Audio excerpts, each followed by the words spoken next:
Good morning, transitioning into afternoon to the press assembled, and thank you very, very much. Sorry to hold you up. I think there are still some additional mayors coming. Let me thank and recognize our Vice President, Mayor Scott Smith, Mesa, Arizona, Second Vice President, Mayor Kevin Johnson, Sacramento, California, Tom Cochran, our Executive Director and CEO for the U.S. Conference of Mayors, and this entire team that is assembled, and as I mentioned, some additional mayors coming in, so I'm going to hold for a second.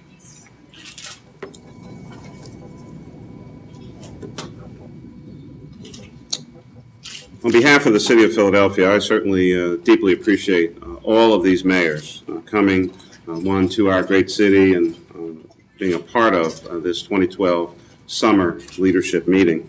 They've traveled from their cities, and they've come from all across the United States of America at a critical time to discuss major issues that impact all of us in a variety of ways: jobs, infrastructure, public safety, and innovation, just to name a few. This meeting is also an opportunity for all of us to share our ideas, forge a new agenda for America's cities. That agenda is based around one that will create a better future and prepare for the growth that we know is sure to come. Cities are where the action is taking place. Cities are the economy of the United States of America. And today, the United States Conference of Mayors is releasing our new Metro Economies report that outlines how cities, the economic engine of America, are making steady progress toward recovery. The importance of cities and metropolitan areas cannot be overstated. Let me give you a few facts. Metro areas are home to more than 90% of the gross domestic product of the United States of America, almost 90% of wage and salary income, 86% of the jobs, and 84% of our country's population live in our metro areas. Cities are pushing forward the economic recovery of America, and we are a key to the future growth of this country. And it is our responsibility to make sure that America's cities are prepared for the future. Now, as we all know, we're also facing a critical election in November that will have certainly an impact on all of our cities. Regardless of which candidate anyone may support, it must be the mission of this bipartisan organization to make sure that the priorities of cities are addressed by both presidential candidates through the course of this upcoming election and beyond. The United States Conference of Mayors, a bipartisan organization made up of mayors from across the country, wants to remind both presidential candidates, the Congress, and Washington in general, that when you invest in cities, you invest in the recovery of America, and you put Americans back to work. It's essential that the Congress increase its investments in our country's infrastructure. We cannot compete in a globalized economy if we don't have a 21st century transportation system and 21st century infrastructure. The Surface Transportation Act, approved by Congress and signed by President Obama last month, was certainly a first step, but there's more work to be done. Our report shows that over the next 30 years, 92% of employment and population growth will occur in metro areas. And so we need to make smart investments today, particularly by modernizing our transportation system to ensure that we will continue to grow in the future. Metro areas will continue to lead our country in population, employment, and overall economic growth in the decades to come. And this will further strain our already congested and overburdened transportation and infrastructure systems. The nation's mayors are calling for investments that will not only create jobs today, but that will pay dividends for decades to come. And so with that, let us hear from our Vice President, Mayor Scott Smith. Thank you, Mayor Nutter. I lost count of the number of times that Mayor Nutter used the word invest, and that's what we're here talking about. Cities have dealt with the most serious financial crisis since the Great Depression in a way that no other level of government has. We hope that we can see a little bit of a leveling off and maybe a little calm. We hope that what's coming is not a storm, though, because what we're talking about is investing in our future. My parents, my grandparents, my great-grandparents invested in America. They invested in their cities. They invested in sewer systems, water systems, ports, rails, airports. So we could benefit today from the economic prosperity that we enjoy. The question is this country, our states and our cities going to invest so our children, grandchildren, great-grandchildren can enjoy the same economic prosperity that we do? Our call for investment is to ensure the future of our children and for our children and our grandchildren. Our call for investment is to do what we've done in the past. We believe we're falling behind. We believe we're losing sight on the things that have made us great. Cities are where the action is, so we feel the impact of these decisions more so than any other level. Our citizens feel the impact on a daily basis. We deal with problems. We don't kick them down the road. That's why we're so, in an energetic way, are calling for Washington and the states to look to our future, to invest in our future, to commit resources to our future. The added benefit is that by investing in the future, we'll deal with today. So that's what we're calling for as a collective group. We hope that the candidates in Washington and others will hear our clarion cry, and that we'll have a bright future for our kids and for our cities. Thank you. Mayor Johnson.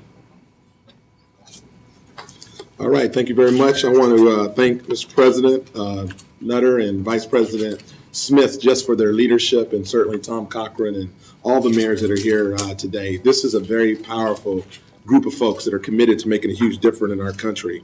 I want to start by just saying, what you've heard already is that our metro areas make up a huge part of America's population, 84%. 86% of our jobs are created in metro areas, and 90% of income is created in our metro areas. And lastly, 91% of GDP is created in our metropolitan areas. That is a very significant amount of creation that goes on in our country. In fact, a lot of these cities in their metropolitan areas are bigger than states. In fact, a lot of these cities in their metropolitan areas are bigger than countries. So if you want to get America back to work, it's going to happen with folks like this here, both men and women. So thank you for the opportunity to be able to speak for a moment. The other thing I'd like to add, when we talk about infrastructure, bipartisan support is really important. 91% of Americans across this country know that infrastructure is important in their community. Secondly, 84% of folks around the country said they would invest more money as long as it's done in a smart way and there's accountability with infrastructure and investment. Mayor Ordus was talking a little bit earlier. When we talk about infrastructure, that's not just a word. It means bridges, it means roads, it means highways, it means our water systems, it means energy facilities. All those things are things that make a difference in our lives. The other thing the report talks about today, which is really important, it talks about how we connect our exports and imports. So some of our cities are impacted in a significant way around that. It also talks about how we reduce congestion, which is really important. The last thing I'd like to say, and Mr. President Nutter asked me to talk a little bit about this, but there's one more aspect of infrastructure that's really important, and that's education. Our most valuable resource are our children. And we've got to do everything that we can possibly do to make sure we're preparing our children for the future. And let me just give you one key statistic. When you look at job population in our communities, you're going to have 80 million more people in our cities in the next 20 or 30 years. That means we have to prepare those young people for jobs. If they're not educated and if we don't have a prepared workforce, we are not going to be able to compete globally. And we get that as mayors. So we're all engaged in education and trying to improve our public education system. 120 million jobs will be created in the next 20 years. At the rate we're going to only be able to fill 50 million of those jobs.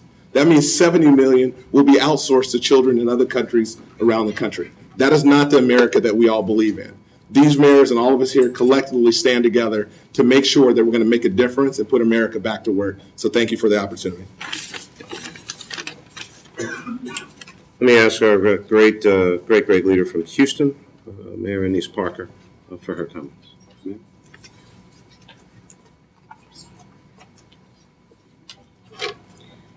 Appreciate it. Thank you. Houston is already investing in infrastructure. We're investing with local dollars because we must. But we believe that there needs to be a concerted national reinvestment. 4 years ago, we embarked on the American Redevelopment and Reinvestment Act. Money that went back into our cities, went back into our communities. It wasn't enough. It didn't go far enough. We need to rethink it. We need to figure out how to restart that infrastructure investment.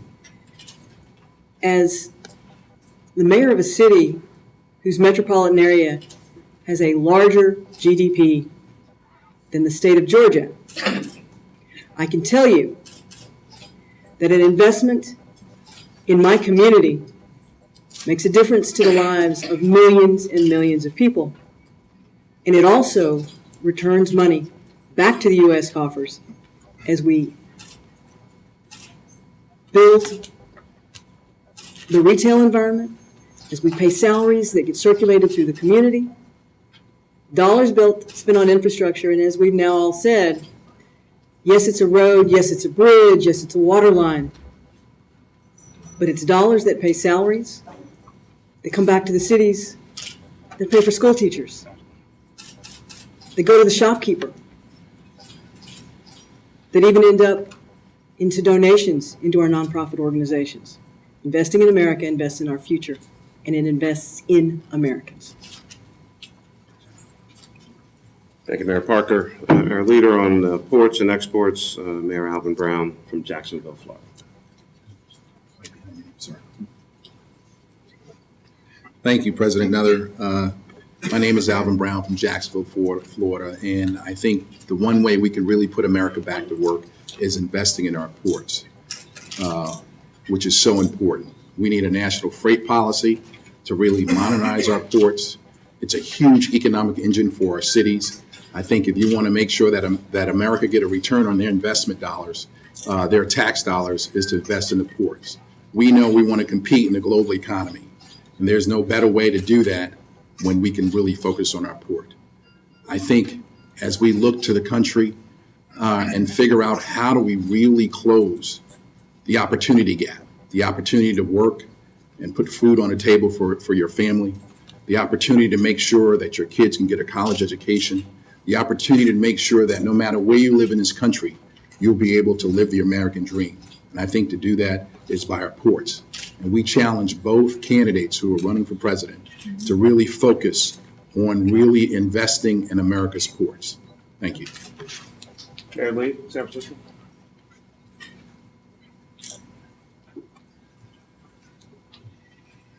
It's my pleasure to join all of these mayors across the country from San Francisco. You know, we're also challenged as mayors to do things even more efficiently.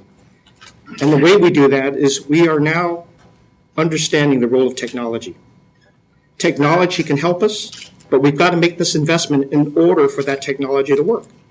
And so in San Francisco, for example, we are using technology to incite innovative spirit and entrepreneurial spirit. And if you invest in that infrastructure, then you will get the investment return. And for generations, as Mayor Johnson said, we have better educated kids. We invest in their futures. We will get the innovators that will allow us to compete on a worldwide basis. It's no longer us cities competing against each other. As a country, we have to compete in a worldwide economy. We have to have better educated kids. We have to have innovation in our workforce. And we have to breed investment confidence in all of our cities.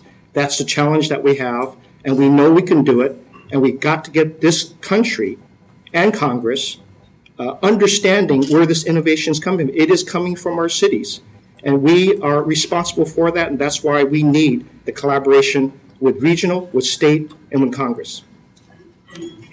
Mayor Strickland.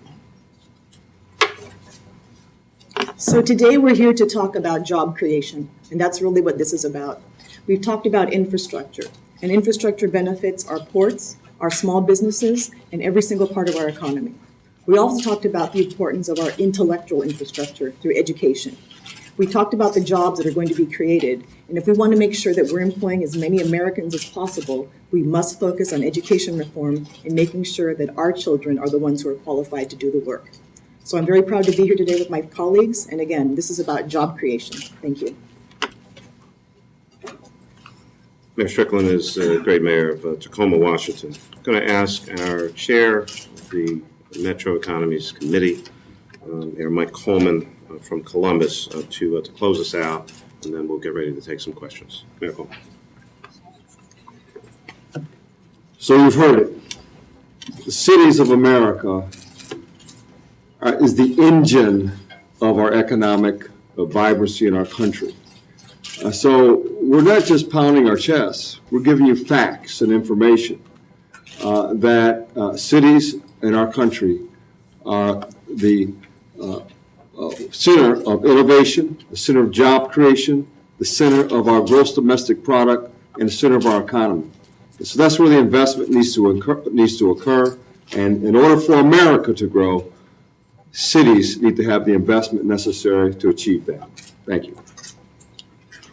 And so as we seek to end and send a message to Washington to end the gridlock, get back to work, need the Congress to do its job so that Americans can get a job. Let me ask all of our mayors, before we open up for questions, ask all the mayors to please identify themselves, name and city, and then we'll be ready to take your questions. No speeches. Robert Clark from the city of Arlington, Texas. Ed Lee, Mayor, San Francisco. Mike Jin, Mayor, Redondo Beach, California. Mark Mallory, Mayor of the great city of Cincinnati. Ed Pulowski, Mayor of the City of Allentown, Pennsylvania. Frank Ordis, Mayor of the City of Pembroke Pines, Florida. Marilyn Strickland, Mayor of Tacoma, Washington. Mark Studla, Mayor of Little Rock. Greg Fisher, Louisville, Kentucky. Alvin Brown, Mayor of Jacksonville, Florida. Ron Littlefield, Chattanooga. Frank County, Des Moines, Iowa. Let's get back to Harvey Johnson, Mayor of Jackson, Mississippi. Mick Cornett, Oklahoma City. Sly James, Kansas City, Missouri. David Pope, Oak Park, Illinois. Scott Smith, Mesa, Arizona. Don Pasquale, Mayor of Akron, Ohio. Tim Miyagishima, Las Cruces, New Mexico. John Dickert, Racine, Wisconsin. Sadie Warren, Newton, Massachusetts. Steve Benjamin, Columbia, South Carolina. Robert. Robert Rickard, Macon, Georgia. Bill Finch, Bridgeport, Connecticut. Gus Morrison, Fremont, California. Jim Brainerd, Carmel, Indiana. Pat Hayes, North Little Rock, Arkansas. Christopher Cabalden, West Sacramento, California. Paul Stockman, Madison, Wisconsin. Jean Juan, Oakland, California. Denise Parker, Houston. Lori Mosley, Miramar, Florida. Kim McMillan, Clarksville, Tennessee. Buddy Dyer, Orlando. Mike Coleman, Mayor of Columbus, Swing State, Ohio. Stephanie Rawlings Blake, Mayor of the City of Baltimore in safe Maryland.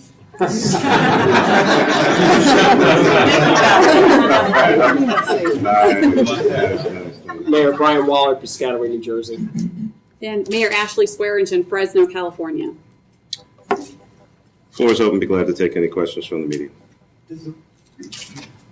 Did the report tell you anything that surprised you? I think the report has affirmed and reaffirmed what all of us pretty much know in our respective areas, and certainly the rest of the mayors can respond.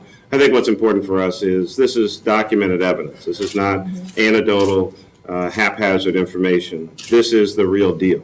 We are America's economy, and we're trying to deliver a message to state and federal governments that when you invest in cities, in metro areas, you will put Americans back to work. You will get goods and services moved all across this country and prepare the United States of America to be that much more competitive for the future. So, sometimes, even the choir likes a good sermon, and every now and then it's helpful to have some facts and information as we often find ourselves battling with those who just like to talk but have no facts. Mayor, I heard you talk about infrastructure investment, education. I heard someone mention the stimulus.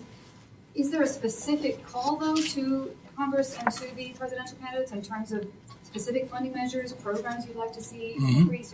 Are there some numbers you can give us? And you're going to hear from a couple other folks. I think I'll deal with the broader issues. You're going to read just right up front in the report, transportation, long-term funding, as I mentioned in my comments. 2 years is interesting, but it takes almost that long to get a project up and going. And so you really need longer-term action by the Congress. Infrastructure renewal. Now, sometimes we talk about infrastructure and, folks' eyes start to glaze over. So it really is about bridges. It's about roads. It's about schools. It's about infrastructure that you don't even see.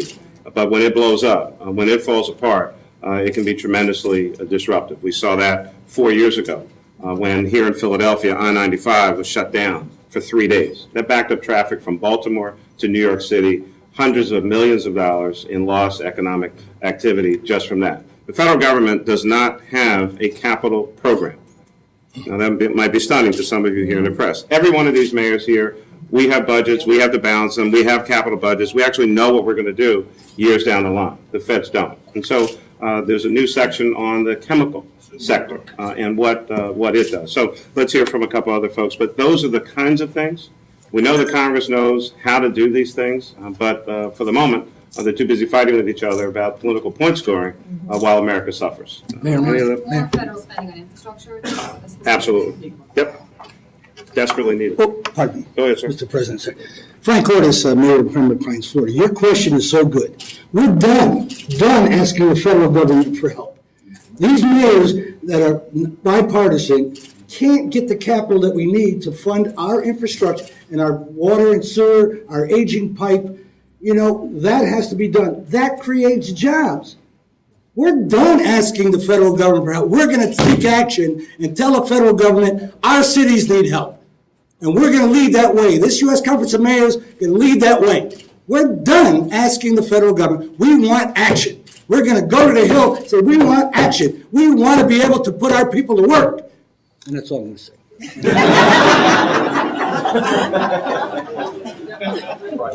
You know, Frank, I thought you were serious. Frank, I just wish you'd be a little more passionate about the things that you care about. I think the important point here, Catherine, is that this report, and to all of those assembled, this report, again, is documented evidence and proof that increased investment in cities and metro areas leads to greater economic output. This was mentioned to me. More than a few years ago, when we started doing these reports, we were about 83% of the country's GDP. Now we're slightly over 90% of the country's GDP. This is factual information, evidence. I don't know what else folks need in terms of other decision makers, but that's part of what this is really about. Increased investment in infrastructure leads to more jobs and economic vitality. Is there any kind of pledge or policy agenda that you're asking the presidential candidates to sign on to? We'd like to get them the report first and foremost. We want this to be a part of this presidential debate. I mean, there'll be a lot of things talked about. Some that will have no material difference on anyone's life. We kind of get that from time to time. It's an election. But take this report, let your folks read it, distill it, and come up with a response, because this is what we're putting forward. We need a response from the two candidates running for president as to what will your plans, what will your policies be to increase investment in cities and metro areas all across the United States of America. That should be a part of a platform, that should be a part of this campaign, and we want to elevate it in the context of what's going on right now. Mr. Mayor, the report indicates that the U.S. is only spending about 2.4% of its GDP on infrastructure. Right. Europe is spending twice as much. China is spending 3 times as much. Exactly. Do you folks recommend, and you mentioned that the Washington doesn't have a capital budget. Can you put a figure on where you'd like that baseline to be? Does the report indicate? Well, I think the first thing we like is for it to stop going in the wrong direction. I mean, it was 3% a number of years ago and is moving downward. We are literally falling behind. If we stayed where we were, we'd be behind. And we're actually moving in the wrong direction. So, I mean, I'm not going to stand here and say it should be 5%, it should be 10%, but it's going in the wrong direction. You can have that larger debate and conversation, but we certainly know that the number needs to go up. America's falling behind in terms of infrastructure investment to Europe, China, and many other nations around the world. Yes, ma'am. Sure. Please, I know this is for me, it's the hometown, but if you could identify yourselves for all the other mayors so they know. Philadelphia Public Record. Mayor Nutter, the U.S. Conference of Mayors is described as a nonpartisan organization. I know you're calling it bipartisan, but officially it's the nonpartisan organization. Yep. Since it's nonpartisan and you're a mix of R's and D's, yep. What kind of screaming and fighting went on before you allowed a report to come out that says that the gross domestic product is improving since 2008, 2009? I mean, How did you get consensus when it's in the midst of your presidential? These are facts, not. Yeah, I mean, And we're right.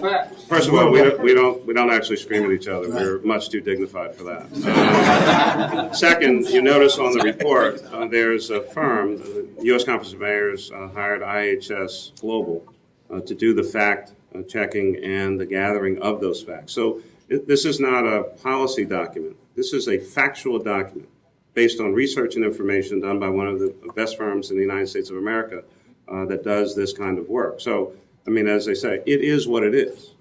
We're 90% of the gross domestic product. End of conversation. It's just a fact. And so we think that the federal government needs to deal with that. And all of our interests would be best served. Year after year, Dave, WHYY Public Radio here in Philadelphia. Year after year, the U.S. Conference of Mayors has talked about the need for more spending on infrastructure. And if we're moving in the wrong direction, what does it say about the effectiveness of this organization? I think the flip side of that question is, what does it say about the ineffectiveness of many of the members of Congress to not take on facts as opposed to either fiction or political drama? That's what it says. They were elected and sworn in to serve the best interest of the American people, not their own. So, sure, John. Just to add one point to that comment, is that John Dickert, Mayor of Racine, Wisconsin, is that what you have here is not only a passionate group of mayors, you have a passionate group of mayors who are expressing the concern of their people, the people of this country who are saying that we are impatient with Congress. We are impatient with the inactivity that is happening. We are impatient with the lack of effort in the infrastructure, which is failing in their cities. These are pothole problems and pocketbook problems. That's what we're dealing with. So when you hear the passion from these mayors, they are just expressing the very passion that is coming from the people in these cities. And that's why we turn to Congress and say, we've been saying this over and over again. The question is, when are you actually going to hear us? Yes, come on. I wonder if I can make one little quick comment. I believe it was Mayor, I'm Robert Rickard, Mayor of Macon, Georgia. I believe it was Mayor Fiorella LaGuardia years ago that says there is no Republican or Democratic way to take out the trash and dispose of the garbage. What you're seeing here is Republican and Democrat coming together to recognize this is the center, this is the heartbeat of America. And there is no real reason for partisanship when it comes to local issues. And investment in local infrastructure and is a lifeline to the economy. It's a lifeline to quality of life issues. Less time in traffic, more time at home with your children in the morning. You get home earlier at night. You buy new machinery and equipment. You become more effective and efficient, and you do better. We recognize that as mayors of America. And if our message can be put to Congress appropriately, I think they will recognize this isn't a Republican issue. This isn't a Democratic issue. This is an American issue. Thank you. Thanks very much. David Pope from Oak Park, Illinois. I just want to build on a couple of the comments that have been made and make sure that we understand that we're not just talking about investment. We're actually talking about return on investment. And that's the part that I think too often gets lost in this discussion when it gets to the federal level.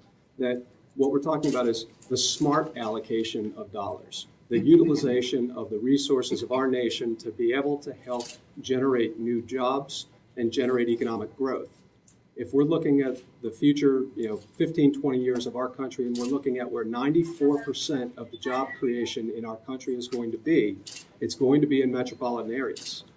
4 years ago, as a nation, we were having a discussion, sidelighted at times, but a conversation about the economic future of our nation. We ended up with conversations about bridges to nowhere. None of the people up here want bridges to nowhere to be built. We want bridges to somewhere that are going to help provide jobs and economic opportunity for the folks who we all represent, which is 84% of the population of this country. The Congress of the United States ought to care about that. The presidential candidates of the United States ought to care about that. We want to work in partnership with them, but we need partners, real partners, to be able to shake hands with and work together. Yeah, Ashley Swearingen, Mayor of Fresno, California, and I would just add that so much of what you're hearing today just really captures the frustration that many of us feel at the local level. And in the first part of our day today, much of our discussion, frankly, was based on how can we solve this problem at the local level and then tee up very concrete suggestions for Congress that hopefully are no-brainers, that everyone can agree on. But we recognize that we've got to solve these problems at the local level because it's not happening at the federal level. And yet, our businesses are still struggling and people still stop us in the grocery store and want to know what's going on with traffic congestion and other things that are really impacting their livelihoods in our local community. So we take responsibility to be a part of the solution. And we also want to call out the fact that we are extremely frustrated at the local level about the inability for our federal government to help lead the way and also partner with the state and the local government. Thank you very much, Mr. President. When I left Baltimore, Stephanie Rawlings Blake, Mayor of the City of Baltimore. When I left Baltimore, we left a gaping hole in a road in the center of downtown that was caused by a water main break. Water main break that pipes that were almost 200 years old. Yes, we got our money's worth out of that, but it begs the question: why are we not making more investment in our infrastructure? To me, it is just as much a homeland security issue as the wars that we talk about. This is potable drinking water. This is making sure our cities can continue to function. When you look at the comparison between the infrastructure investments we make as a country compared to other countries, we are sending a message to future generations that we're playing for second, we're playing for third. I don't feel comfortable sending that message. As mayors, we have, in this nonpartisan organization, we have a unique opportunity to speak in a way that resonates with people across the aisle, to talk about the significant needs that we have in our cities. Needs that if we don't have a partner in the federal government, we will continue to slide. As mayors, if we went to work every day and did no work, we couldn't have this conference. The voices would be so loud we could not even meet. It would not be tolerated for one day. So to think that day after day, year after year, congressional leaders can go to Washington with nothing to show for our cities is disgraceful. We cannot afford to continue to slide, and that's why I'm proud to work with the U.S. Conference of Mayors to advocate for the needs and the future of our cities and our country. Thank you. Thank you. Marilyn Strickland from Tacoma, Washington. And I think it's really important for us to think of something and how we frame the conversation. This is not just about government spending. Small businesses benefit when we spend on infrastructure. The suppliers who provide materials benefit when we invest in infrastructure. And to be honest with you, the U.S. Chamber of Commerce and the Small Business Administration, they should be the most vocal supporters of investing in infrastructure. This creates private sector jobs, and I think it's very important to emphasize that. Infrastructure investment is not just about government spending. It stimulates the private sector, it creates jobs for businesses, and it helps our economy grow. The private sector is the biggest beneficiary of this kind of spending. Anything else? Mayor, Yes. Hold on 1 second. Okay, Brandon. Let me move Jim Brainerd, Carmel, Indiana. Let me move from the macro to the micro and give an example of how infrastructure investment helps our economy. As part of the stimulus program, our city applied and received several $100,000 to convert our street lights to LED lights, which use less electricity. We have calculated how much less electricity is being used, and then looked at the return on that investment is averaging 48% annually. Who would not want to get 48% on their CD or their investments right now, or at any time? This is every government since the beginning of recorded history knows that countries succeed by investing in infrastructure. Look at the Roman Empire. They built roads. We have to compete in this global economy. And the way that our cities and metro areas can do that is by smart investments in infrastructure that provide a return for our citizens on their investment. Yes, ma'am. Mayor Lee had talked about doing things more efficiently. One part of doing things more efficiently is looking at labor costs, which of course is a big part of your budgets. How concerned are you about your personnel costs and your ability to grow out of this downturn? Can't speak for all the other mayors, but it is generally the case that our number one cost for running governments is usually in personnel, salaries, benefits, for many of us somewhere in the 50 to 60%. And so there's always a need, and especially in these tough economic times, to figure out how do we get more. We know we're going to spend less. The public always wants a high quality of service at the lowest possible cost. And probably every one of us has designed or had been forced into a situation of trying to figure out how to accomplish those goals, even in the aftermath of the worst recession since the Great Depression. There's no one way of doing it, and all of us are subject to whatever's going on in our town, the politics at the time, and the other folks that we actively engage with. So we're constantly trying to drive those costs down. But again, this big part of this conversation is about how do we invest wisely, how do we invest quickly, and how do we get the most, as one of the mayors said, greatest return on those invested dollars. We know how to do this because we do it every day in our cities, and that's a part of the whole point here with the federal government. Grant? Al? Just adding to what the mayor said, I think mayors do make the tough decisions every day. I know in my city, just this past Monday, I had to balance a budget. I was $80 million short, okay? I had to streamline government. We operate more effectively and efficiently. And I had to cut almost 500 city employees. Last year, I had a deficit of $58 million and cut over 250 employees. So that's why it's so critical for Congress to really focus on what matters. We are the president and CEOs of our city, and we know the value-added proposition is really focusing on the private sector. I don't want people to go away and think government can do everything. I believe that public-private partnership, creating an environment that spur economic growth and development is the key. We want to focus on things that matter, and taxpayers get a return on their investment. That's why we want to focus on the ports, to put small business and entrepreneurs back to work. We want to make sure that they have access to capital and credit. We want to focus on those things that matter short-term and long-term. And so I want everybody to know here, mayors make the tough decisions every day. We have to balance our budget.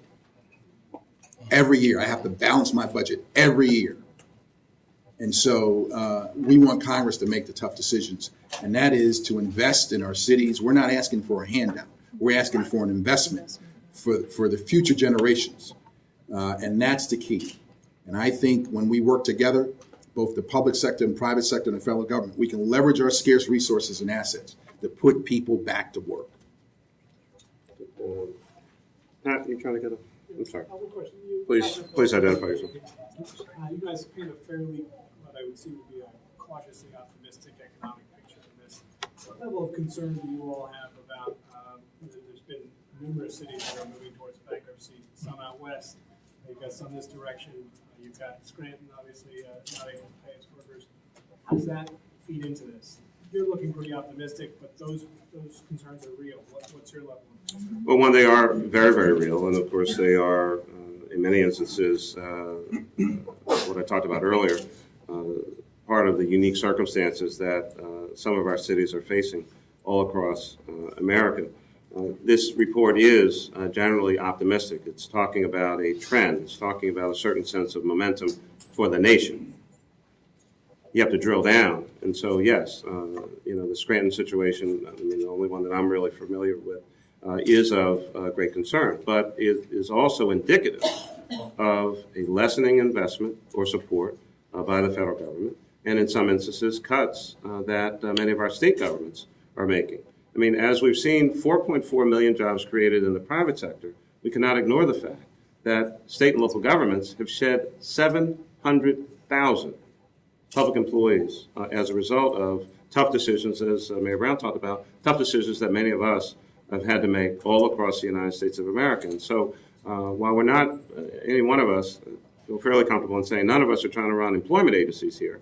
We're not the employer of last resort. We do need some people to provide the services that the public demands. And so when you invest, again, in all of these kinds of projects that we've talked about, stimulation to that economy helps to increase those tax rolls, and then allows us to provide not only the service, but for the workers that we need to keep them on the payroll as well. I'll just take one or two more. Stephanie Rawlings Blake, if you would appoint yourself the representative woman mayor to speak, because there are so few women represented in this group, and Congress is even worse. What special initiatives or methods do you take to get the men to wake up and realize? It's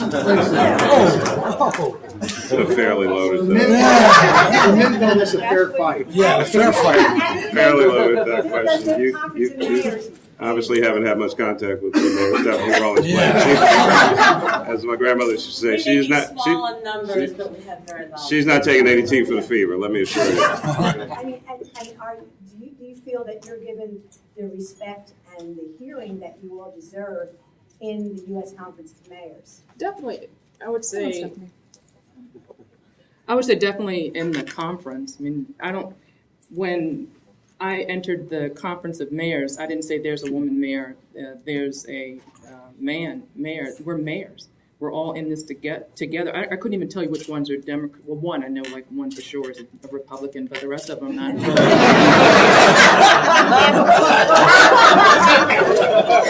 But honest to goodness, I couldn't care less. And I think if you would ask the women here, if we had that at the front of our minds, we could not and would not be where we are.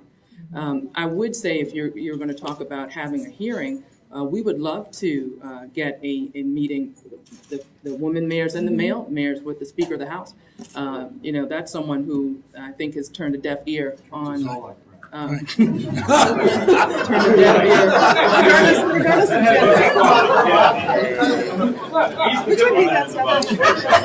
As the line of the day. So, if you're talking about being heard, that is somewhere where I definitely think we need to be heard. It might be a generation thing. I mean, the reason we have a women's caucus within the U.S. Conference of Mayors, and we do meet. And in California, we've actually lost ground. There are less women legislators than there were.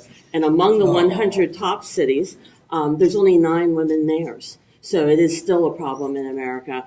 I'm from Oakland. After 160 years, I'm the first woman mayor and the first Asian American. So there are still a lot of things. And I would say some of the women, I'm not as generous as she is. I actually still think it's harder for me to be a woman mayor than to be an Asian American mayor. So there are still barriers in terms of images. But in the U.S. Conference of Mayors, they've actually nurtured this quite well. I mean, I chair a committee, and I'm a relatively newbie mayor. And I think that being here, and even for the 5 or 6 of us to be able to talk to each other, is one of the reasons I come, because there's so few of us. And there's more of us, they're just not here. Talking about women mayors, I am Mayor Mosley, City of Miramar, and I chair the Women's Caucus.